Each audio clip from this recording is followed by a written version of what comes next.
Assalamualaikum warahmatullahi wabarakatuh. Para pemirsa yang budiman, di kesempatan siang hari ini, alhamdulillah kami telah membersamai salah satu ustadz kami, yaitu Ustadz Abu Dzikri. Dalam kesempatan yang baik ini di bulan suci Ramadan, tanggal 15 Ramadan 1444 Hijriah, kita gunakan untuk berbincang-bincang dengan beliau untuk membahas salah satu tema yang tidak lain merupakan bagian dari rukun Islam, yakni kita akan membahas tentang zakat, ya Ustadz ya. Karena ini juga menjadi hal yang penting yang akan memberikan hal yang mendasar dalam Islam itu sendiri, yang menguatkan dalam kehidupan Islam kita, dan akan menyelamatkan harta kita tentunya. Nah, maka di kesempatan yang baik ini kami ingin dijelaskan secara rinci terkait dengan bagaimana sebenarnya kewajiban untuk membayar zakat itu sendiri. Ya, Tafadhol Ustaz. ya. Bismillahirrahmanirrahim.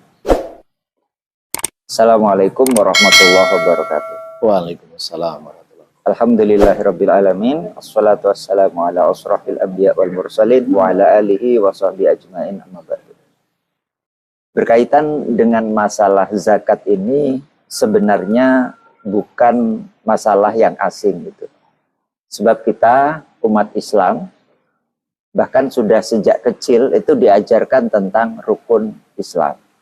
Rukun Islam ada 5, 1 syahadat, 2 sholat, 3 puasa, 4 zakat, 5 haji bagi yang mampu. Dan itu sudah dihafal oleh anak-anak kita sejak kecil, bahkan sampai dewasa hafal. Nah, hanya saja kemudian hanya sebatas hafalan. Jadi implementasinya atau pelaksanaannya di lapangan atau pada saat aplikasi, nah disinilah butuh edukasi dan penjelasan. Ya, betul. Dan pembahasan yang semacam ini belum banyak diketahui. Jadi seakan-akan akhirnya zakat itu hanya bagi mereka yang mampu. Nah, padahal zakat itu secara hukum itu hukumnya adalah wajib. Tinggal nanti kita merinci zakat itu apa saja. Nah, kalau kita merujuk kepada sirah nabawiyah, bagaimana Rasulullah itu menjalankan kehidupan Islam, khususnya setelah di Madinah, maka banyak sekali jenis-jenis zakat yang kemudian diajarkan oleh Rasulullah. Kalau di dalam Al-Quran itu kan hanya masih secara umum. Allah berfirman, A'udzubillahi minasyaitonirrajim, Khudh min amwalikum shadaqatan. Jadi ambillah di antara kalian itu sedekah dari harta kalian.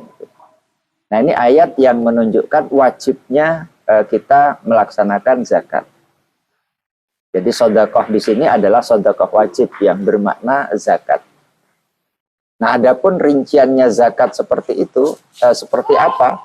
Maka kalau kita membuka kitab-kitab fikih, ya, itu akan ketemu banyak. Jadi ada zakat harta atau dikenal zakat mal, itu juga banyak lagi. Ada zakat emas, perak, kemudian ada zakat perniagaan, ada zakat pertanian, ada zakat peternakan, ada zakat barang temuan. Masya Allah, luar biasa. Barang temuan. Jadi seperti itu. Nah, itu untuk zakat yang wajib dikeluarkan. Termasuk yang populer di dalam bulan Ramadan ini adalah zakat fitrah. Nah, kaum muslimin sekarang saat ini masih banyak memahami zakat itu zakat fitrah itu aja. Betul. Nah, inilah yang perlu disampaikan ke tengah-tengah umat. Alhamdulillah, Zat. Dari sini maka sudah tergambar ya, Zat. Ya. Sebenarnya kemudian bagaimana sikap umat Islam ya, terhadap kewajiban untuk memenuhi zakat ini. Pertanyaannya ini, apakah kemudian mereka itu sebetulnya untuk menunaikannya ini, apakah ada hal-hal yang membuat mereka itu semangat untuk menunaikannya ini menjadi kurang? Apakah kemudian masalah apa sebenarnya yang terjadi? Ya, ini begini, ini ada suatu informasi menarik gitu. Iya.